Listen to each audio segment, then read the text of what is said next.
Hola amigos, hola amigas. Bueno, aquí estamos con el segundo video de esta serie que comenzamos en la semana pasada, de análisis y algunas cuestiones filosófico-políticas, ¿no?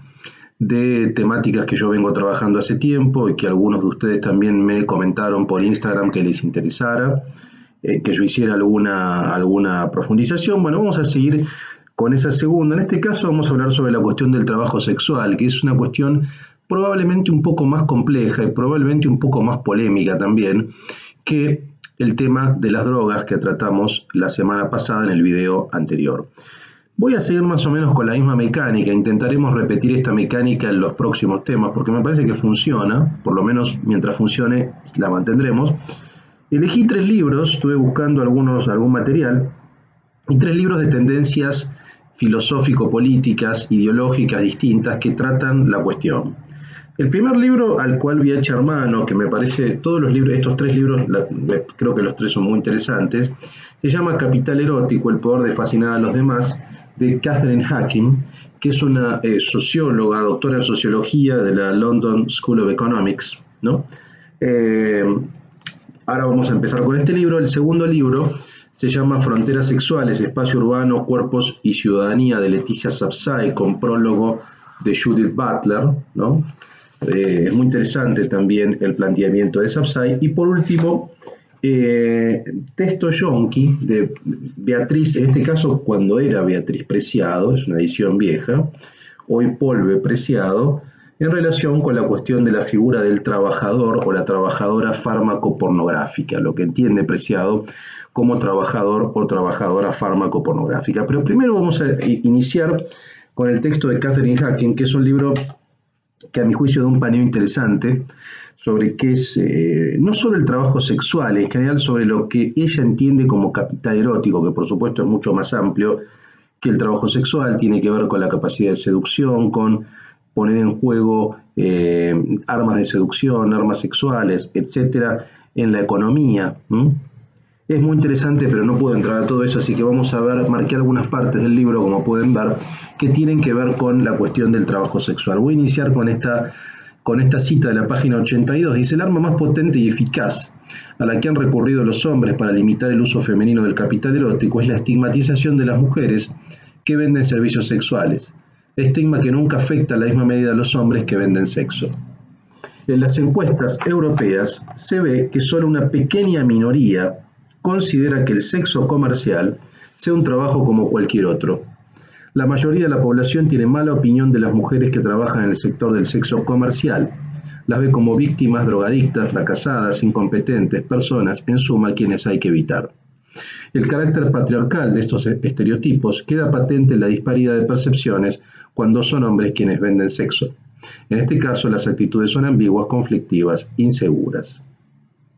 Esto sí me interesaba, ¿no? Ya para comenzar, Hacking hace estudios cualitativos, cuantitativos, digamos. Después hay algunas cifras que también son interesantes para tener algún dato empírico respecto de países que han regularizado el trabajo sexual. Pero en principio, esta percepción, ¿no? Esta estigmatización sobre las personas que ejercen el trabajo sexual desde el punto de vista comercial, que todavía, por supuesto, persiste, digamos. Por lo tanto, es un tema complejo porque hay una estigmatización, digamos, ¿no?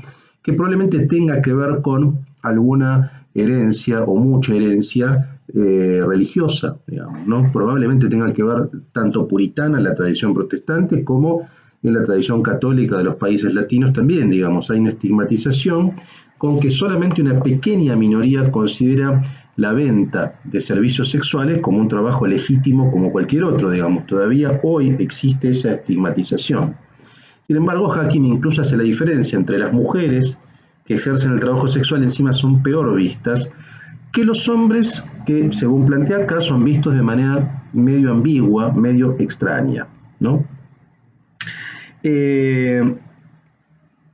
Un poco más abajo, vean lo que dice, digamos, ¿no? El estigma ligado a la venta de servicios sexuales en el mundo cristiano puritano no es en absoluto universal.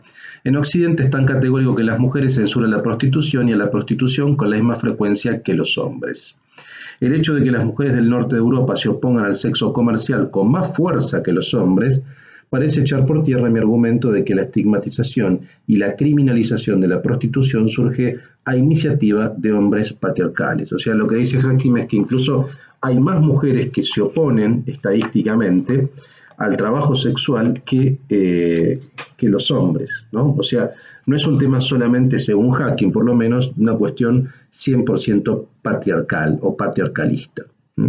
Ese como primer elemento. El segundo elemento que yo marqué, que me resulta interesante, bueno, después Hacking pasa revista a algunos países que legalizaron oficialmente la prostitución, que a diferencia del tema de las drogas, que lo vimos en la clase pasada, no son tantos los países, ¿no?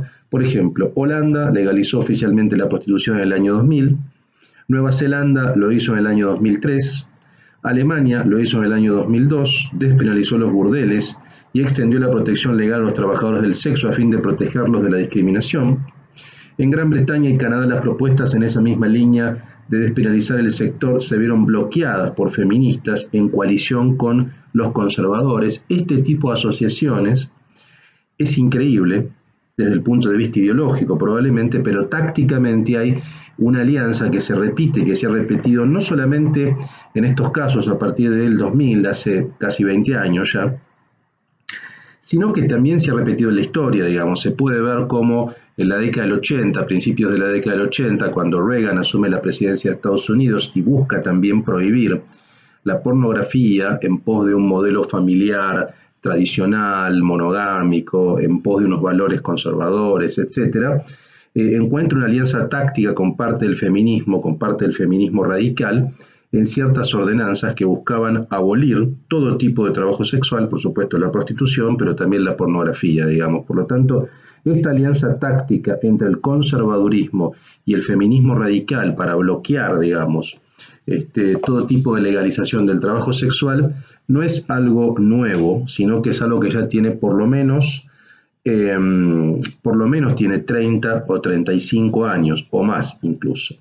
Pero quería seguir un poco con esta cuestión, digamos, el caso de Holanda en el año 2000, Nueva Zelanda 2003, Alemania en el año 2002, podemos sumar el caso del estado de Nevada en Estados Unidos. Por supuesto, cada caso es distinto, digamos, cada caso es distinto, tiene su particularidad.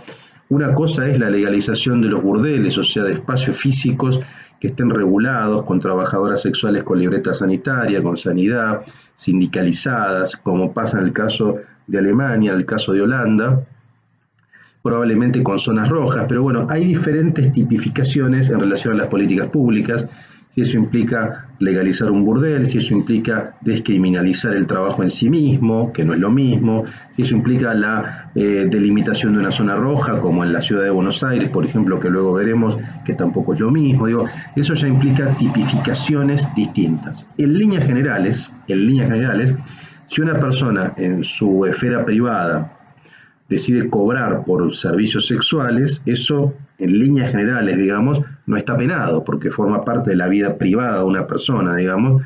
En la vida privada uno puede ejercer su derecho, digamos, si uno desea cobrar por sexo, en general no está penado.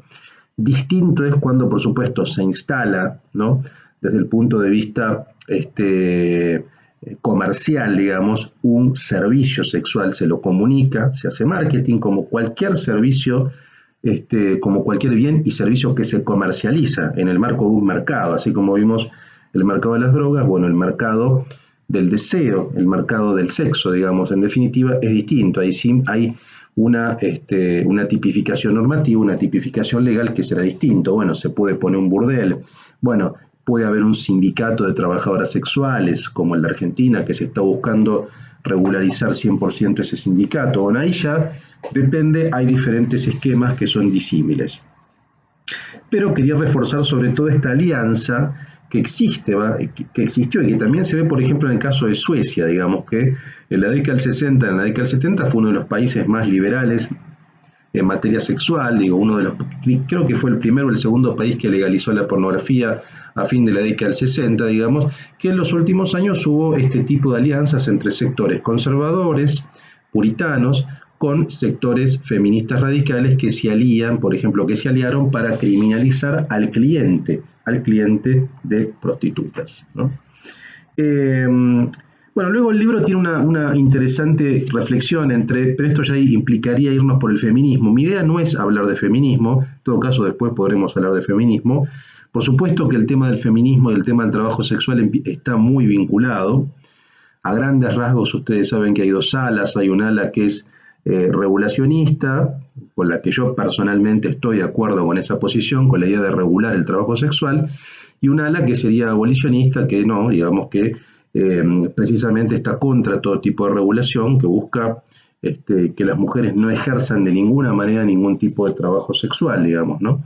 Esa posición abolicionista es la que suele pasar que tácticamente, desde el punto de vista ideológico, por supuesto que no coinciden, porque las posiciones feministas radicales suelen criticar la concepción de familia tradicional, pero tácticamente están de acuerdo con sectores conservadores en que debe prohibirse y debe abolirse el trabajo sexual, ¿no? Los sectores conservadores en pos de un ideal de una familia cristiana, monógama, etcétera, y los sectores feministas radicales por otra búsqueda, pero en definitiva los dos coinciden en que debe abolirse eso. Bueno, una visión más liberal como la que yo tengo en materia de regulación del trabajo sexual, está en contra sistemáticamente de la posición conservadora, pero también de la posición feminista radical, y está cerca a un feminismo libertario o un feminismo liberal en ese aspecto. Otra parte interesante del texto de Catherine Hacking, y esto nos conecta un poco con el tema de las drogas. Dejo aparte, yo no quiero meterme 100% en el tema del feminismo, a veces haría alusión, pero no es la idea del video, la idea es pensar el trabajo sexual, ¿no? 100%. En la página 163 dice Hacking, prohibir la prostitución o criminalizarla por alguna vía no es más eficaz de lo que fue la ley seca a la hora de erradicar la venta y el consumo de alcohol en Estados Unidos durante los años 20. Lo único que consiguió fue propiciar la aparición de empresas delictivas muy rentables. El sector del sexo comercial tiene el gran interés de poner de manifiesto todo el valor del capital erótico, incluida la sexualidad. Este es el punto, ¿no? Que esto también pasa como veíamos, con el mercado de la droga. El problema de los mercados de la droga y del sexo es que alguien los va a regular. Si no los regula el Estado, los regula la mafia. Ese es el tema, o sea, son mercados que igual existen, digamos, ¿no? Por lo tanto, si el Estado no regula las sustancias psicoactivas, como vimos en el video pasado, y si no regula, digamos, el mercado del sexo, alguien lo va a regular, probablemente lo regule una mafia, y ahí sí va a aparecer, y esto es importante mencionarlo claramente, el problema de la trata de personas, que es un tema muy diferente del ejercicio de un trabajo sexual de manera voluntaria, de manera consentida, de manera legal, de manera registrada, de manera sindicalizada, con libreta sanitaria, etcétera, digamos, ¿no? Con un contrato. Ahí sí va a aparecer, digamos, un mercado negro que va a propiciar la existencia de mafias y de trata de personas, con todo lo horroroso que tiene eso, digamos, ¿no? Entonces, el problema, como dice Catherine Hacking, es asimilable, ¿no? Es asimilable. Vean acá, en la página 187, sigue más o menos con la misma analogía. Dice, el vínculo entre el sexo comercial y las drogas, digamos, en otro sentido lo vincula, pero vean, es más tenue de lo que se suele pensar. En general, la drogadicción se limita a la prostitución callejera y no está causada por los horrores del oficio. Quien se ha vuelto adicto a las drogas tiene que ganar dinero en abundancia y con rapidez para costearse su consumo, y no es un candidato atractivo a un puesto de trabajo normal. Acá, en definitiva, lo que está planteando, vean más abajo, es el consumo de drogas es muy infrecuente entre la mayoría de las trabajadoras del sexo, que ejercen bajo techo, incluidas las chicas de compañía. En cuanto al alcoholismo, no parece existir. Los profesionales del sexo más inteligentes ahorran y salen del negocio en cuanto han alcanzado sus objetivos económicos, ¿no? La última excusa para el pánico moral y las cruzadas contra la industria del sexo está siendo el tráfico humano, con ejemplos como el del informe del gobierno británico, que hizo todo lo posible para justificar nuevas restricciones legales al trabajo sexual mediante referencias a dicho tráfico. Y acá da una cifra, con esto que decíamos respecto de la trata de personas y del tráfico humano, ¿no? Dice lo siguiente, Catherine Hacking, esto es una estadística solamente válida para Gran Bretaña, dice, ¿no? En Gran Bretaña habían sido introducidas de manera ilegal para dedicarlas al sexo, dice acá, el 5% de 80.000 personas que según el estatuto propio se dedicaban a la prostitución. Teniendo en cuenta lo exageradas que son las estimaciones al hablar de tráfico, lo más probable es que este porcentaje en realidad sea el 2 o el 3%. El gobierno pretendía ilegalizar todo un sector porque una pequeñísima parte infringía la ley. Lo que está diciendo Hakim es que en definitiva de todo el trabajo sexual, ¿no? De todos los servicios sexuales, probablemente el 2 o el 3%, o como mucho el 5%, pertenece a la trata. Eso no quiere decir que eso no haya que combatirlo, por supuesto que hay que combatirlo, pero se combate regulando, no dejando libre a la mafia, porque ese 5% puede seguir creciendo a futuro si no se regula. Pero así como, digamos, con las drogas, si queremos combatir el narcotráfico, la mejor medida es regular. Si queremos combatir la trata, la mejor medida también es regular, digamos, ¿no? Por supuesto que en estos casos las soluciones nunca son mágicas, digamos, siempre va a haber problemáticas locales y siempre va a haber cuestiones específicas, digamos, ¿no? Vean acá, en la página 247, dice, otra consecuencia lógica de la despenalización y la desestigmatización del comercio sexual y de todos los tipos de ocio erótico. Dice, huelga decir que su legalización haría la vida mucho más fácil a los hombres y mujeres que trabajan en el sector. La historia demuestra que la despenalización y la legalización también tendría como resultado facilitar que las mujeres se salieran del sector, además de limitar su participación en un trabajo parcial o esporádico. Actualmente, los mejores ejemplos de plena normalización del comercio sexual son los Países Bajos y Nueva Zelanda, o sea, Holanda y Nueva Zelanda, seguidos de cerca por Alemania y tal vez por Francia, por Francia. Suecia y Gran Bretaña adoptan una corrección política disfuncional que se disfraza de políticas de igualdad de género, ¿no? Ahí tenemos los casos, digo, el caso de Holanda, el caso de Nueva Zelanda, son los casos más, desde el punto de vista de Hakim, más rescatables, ¿no?, que ve respecto de la cuestión del trabajo sexual. Y finalizo el texto de Hakim con esta cita, vean, dice, con esta cifra sobre todo, dice, según la encuesta sueca sobre sexo de 1996, por ejemplo, las mujeres se oponían a la prostitución en más del doble de los casos que los hombres. 2/5 partes de las mujeres, frente a 1/5 parte de los hombres, consideraron que había que tratar como delincuentes tanto a los compradores como a los vendedores. Los hombres que habían adquirido servicios sexuales mostraban una tolerancia casi generalizada ante el comercio sexual y solo 1 de cada 20 estaban de acuerdo con su penalización, ¿no? En contrapartida, la mayoría de los australianos estaban a favor de despenalizar la industria del sexo. En 2007, 2/3 eran partidarios de su legalización y en 2000, 3/4 aprobaban la de los burdeles, según recoge Weitzer. En Francia, un artículo de marzo del 2010 en Le Point informó de que una amplia mayoría de los franceses estaba a favor de reabrir los burdeles en Francia, en la línea de los Países Bajos, Alemania, España y Suiza. Bueno, diferentes políticas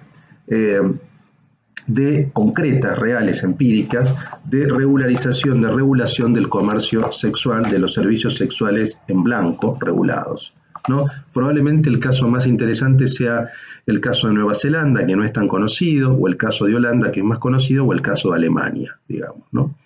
Pero me parece que la perspectiva de Hakim es interesante, sobre todo porque hay una analogía, sobre todo con el mercado de las drogas, ¿no?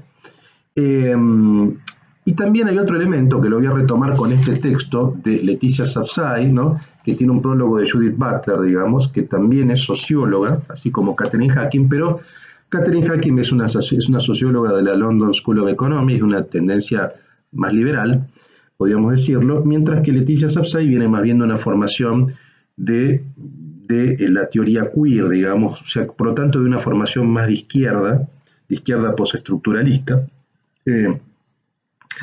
El prólogo de Butler es muy interesante.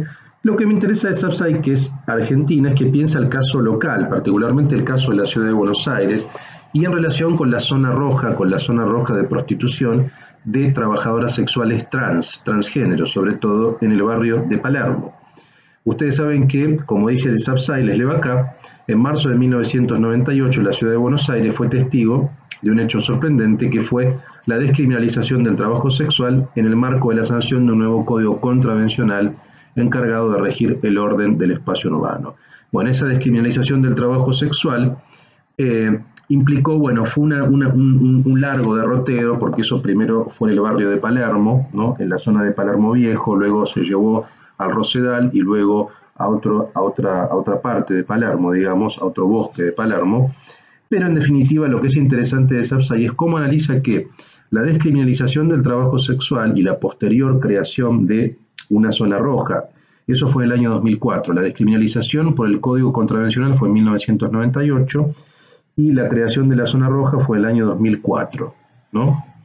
Ahí lo que piensa sobre todo es la idea de, bueno, descriminalizar también implica desestigmatizar. ¿Desestigmatizar a quién? Desestigmatizar a las trabajadoras y los trabajadores sexuales, pero sobre todo las trabajadoras porque son mujeres, y específicamente en el caso porteño, en el caso de Buenos Aires, a las trabajadoras sexuales transgénero, que son más del 90% las que están ejerciendo el trabajo en la calle. Entonces, por lo tanto, es una medida que no solamente descriminalizó, sino que buscaba también desestigmatizar, ¿no? Sacar ese estigma que es coincidente de alguna manera con lo que dice Katherine Hacking, digamos, con el estigma del ejercicio que hay en el trabajo sexual, digamos, ¿no?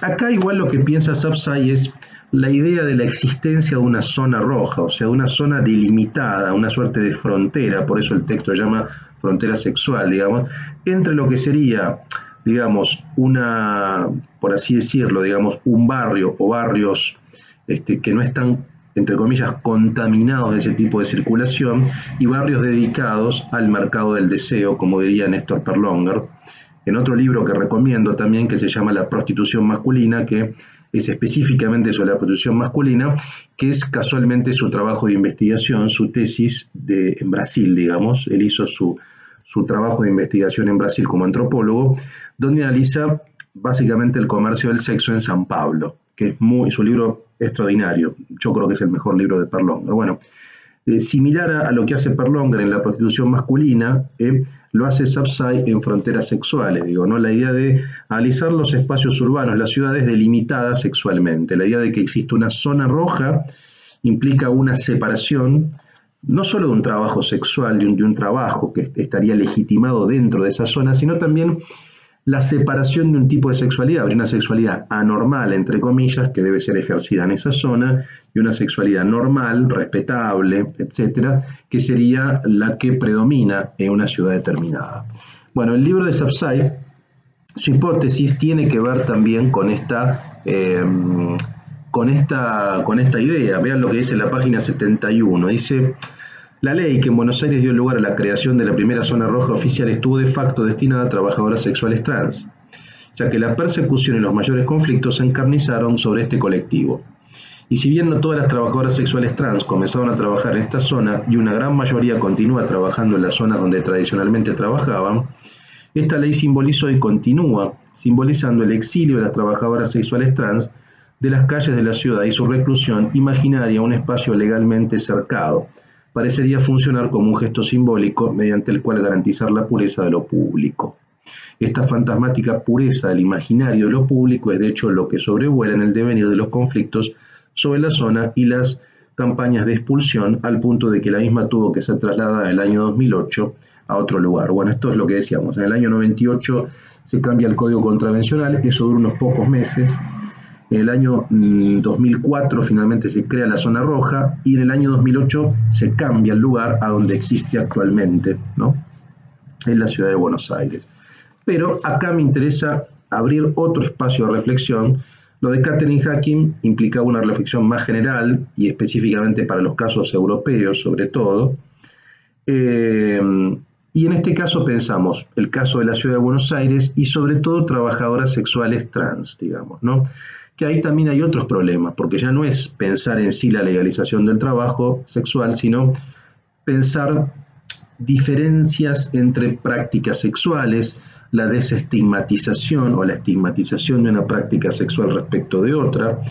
Como dice acá Sapsay, digamos, garantizar la pureza de lo público y por eso la creación de una zona roja, son temas que desde mi punto de vista son interesantes de pensar, pero son complejos de delimitar, son complejos de definir desde el punto de vista de una política pública, digamos. En general, en los casos donde uno ve, digamos, que se ha regulado el trabajo sexual, el caso de Holanda, el caso de Alemania, hay zonas comerciales, llamémosle zonas rojas, donde se venden trabajos sexuales, digamos.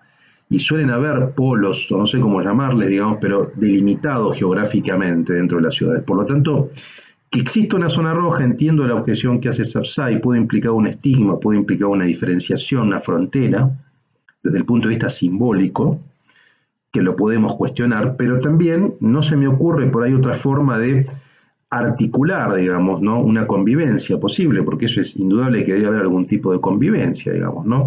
Entre trabajadoras sexuales, que yo apoyo y que apoyo, mi posición personal es a favor, ya lo explicito claramente, es a favor de regular el trabajo sexual, y que considero que deben ejercer legítimamente su trabajo, pero también comprendo, digamos, que otras personas quieren hacer una vida, quieren hacer su vida y no quisieran participar legítimamente también de ese entorno, ¿no? Me parece que es un tema complejo, pero yo creo, a mí, desde mi punto de vista, me parece que lo más interesante es esto que marqué también del libro de Sapsay, y esto sí también es un tema también subsidiario como el tema del feminismo, o el tema del trabajo sexual es más complejo porque hay cuestiones que atraviesan esta problemática, la posición feminista, la especificidad que vamos a ver ahora también con Preciado respecto de el trabajador y la trabajadora sexual, quiénes son, o las características. Y vean lo que dice Sapsay acá, dice: la articulación del trabajo sexual con las posiciones trans es una cuestión compleja y problemática.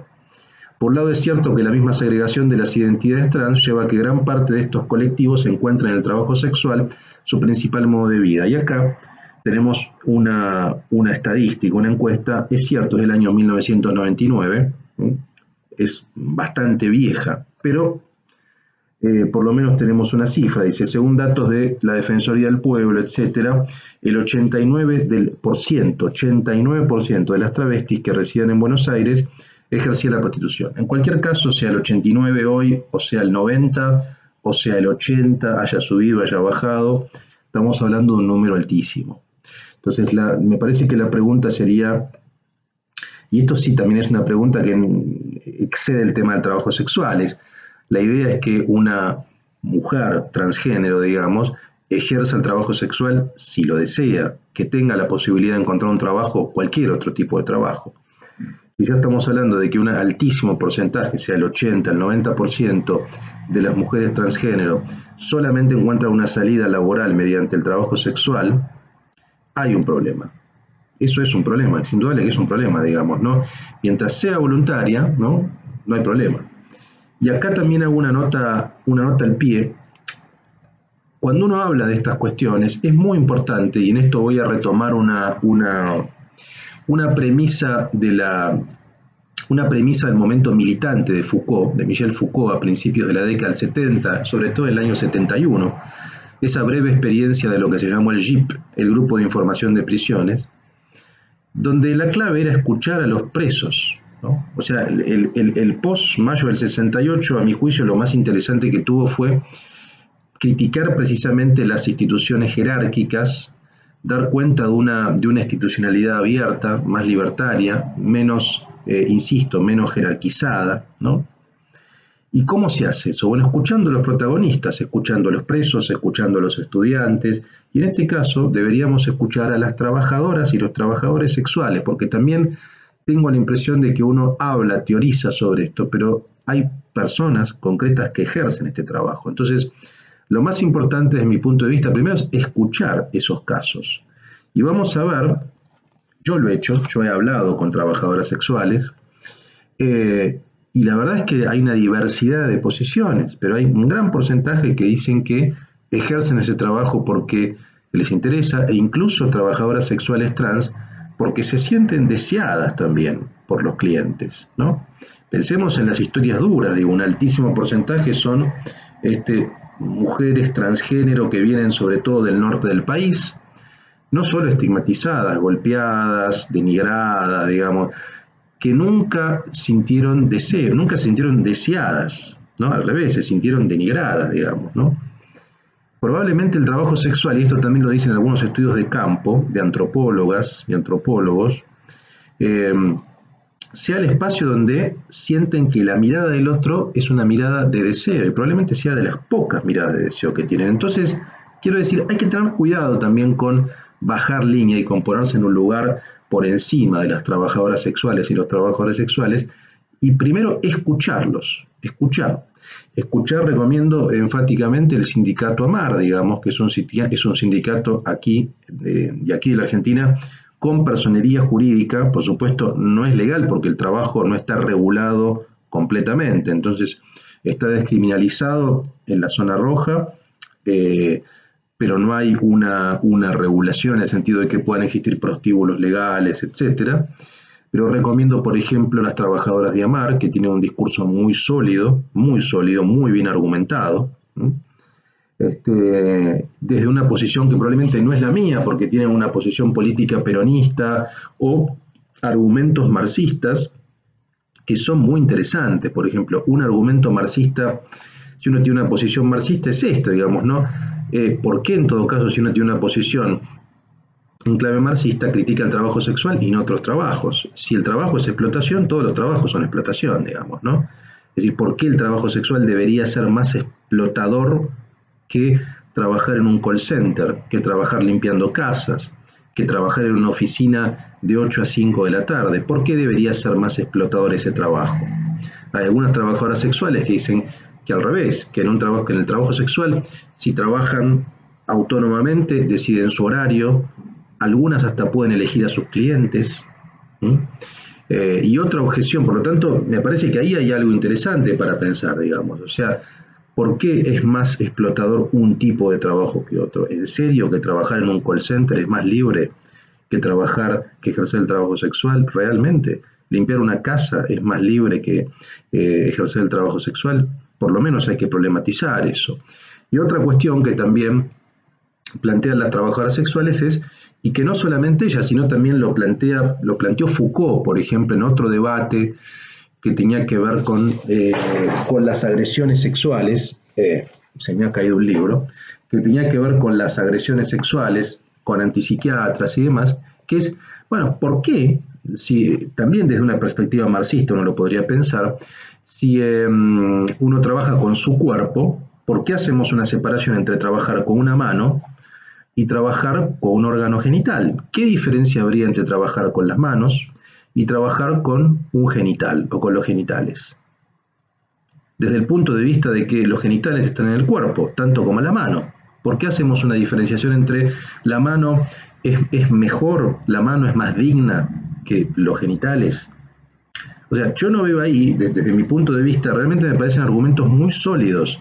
No veo otra cosa que un prejuicio, o un juicio, o una visión idealizada del cuerpo, y en última instancia una visión atravesada por el cristianismo, digamos, ¿no? Porque trabajar con los genitales implicaría, no sé, cierta suciedad, implicaría cierta denigración, y con las manos no.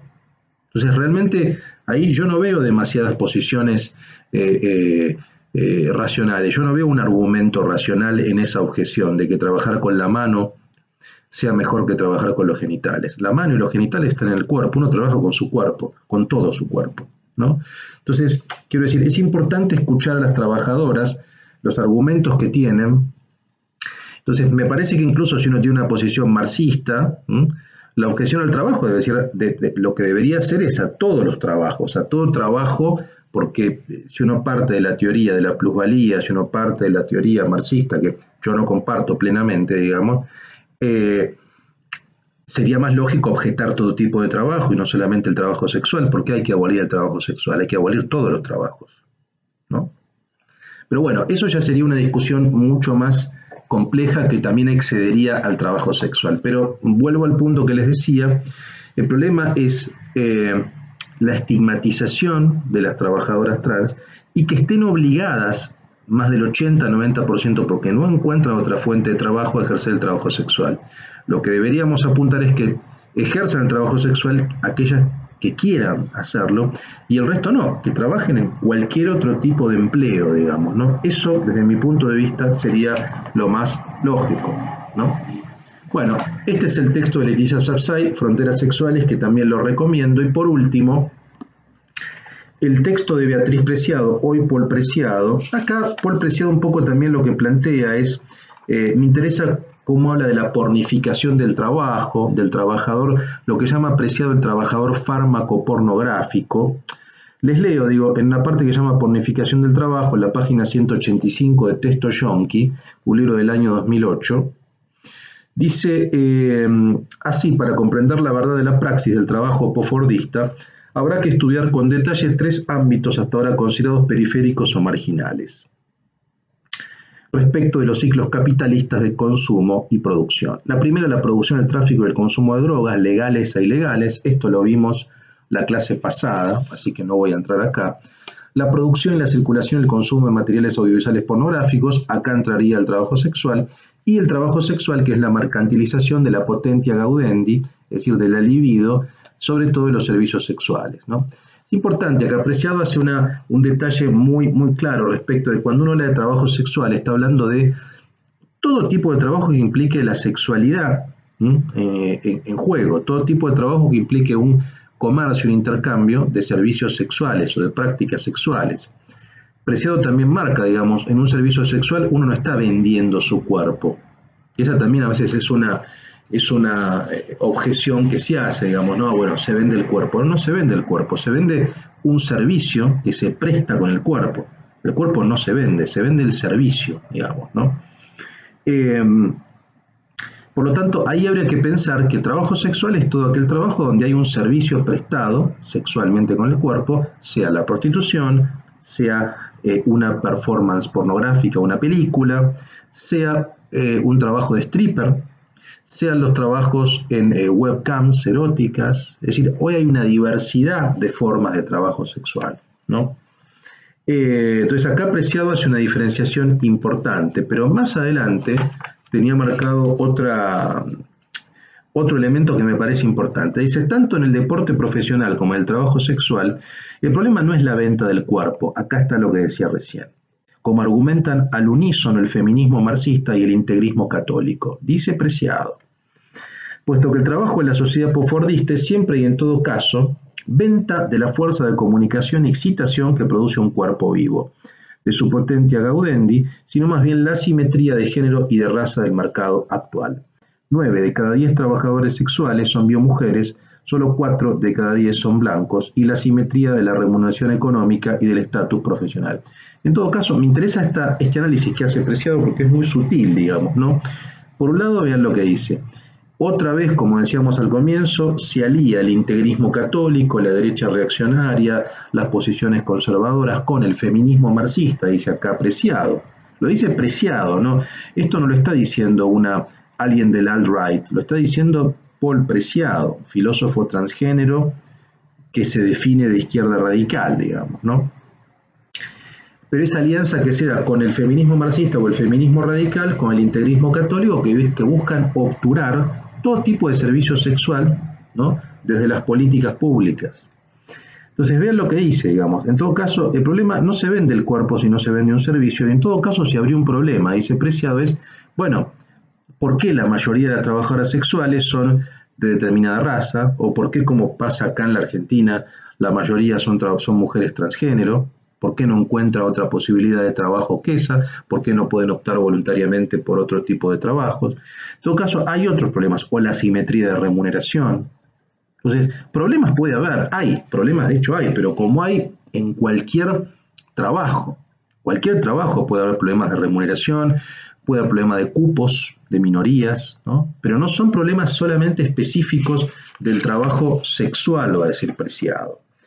Y por último, lo que tengo marcado de Texto Yonki dice: pero por el momento la restricción de la categoría sindical y jurídica de trabajo, en el caso de la prostitución, que las actuales instituciones gubernamentales de Occidente, salvo excepciones que debemos considerar como laboratorios políticos disidentes, esos laboratorios políticos disidentes son aquellos países que han regulado, Holanda, Nueva Zelanda, Alemania, llevan a cabo, y el control de los circuitos de producción y distribución de la pornografía, que evita que ésta se abra paso como una industria cinematográfica equivalente a cualquier otra en el mundo del entertainment, no surge de un deseo de proteger los derechos de las mujeres frente a la objetivación de sus cuerpos en el mercado, como afirman al unísono diferentes voces de la izquierda y de la derecha y diversos feminismos. Esto lo dice Paul Preciado, filósofo transgénero feminista de izquierda radical. Está criticando a la izquierda, a la derecha y también a diversos feminismos.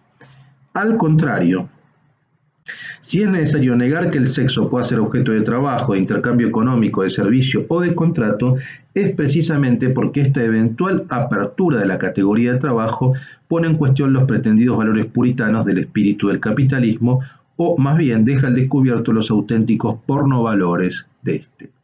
Entonces, acá dice, es muy interesante esto de Preciado, digo, si muchos gobiernos, la mayoría de los gobiernos, aliados a la derecha conservadora, integrista católica y a cierto feminismo radical, tácticamente aliado, digamos, a esa derecha, obturan sistemáticamente la posibilidad de pensar el trabajo sexual como un trabajo regulado, sindicalizado, evita y obtura la posibilidad de pensar el cine pornográfico como una esfera más del cine, incluso de la industria del entertainment, no es para proteger los derechos de las mujeres, como dice Preciado, no es por eso, ¿no?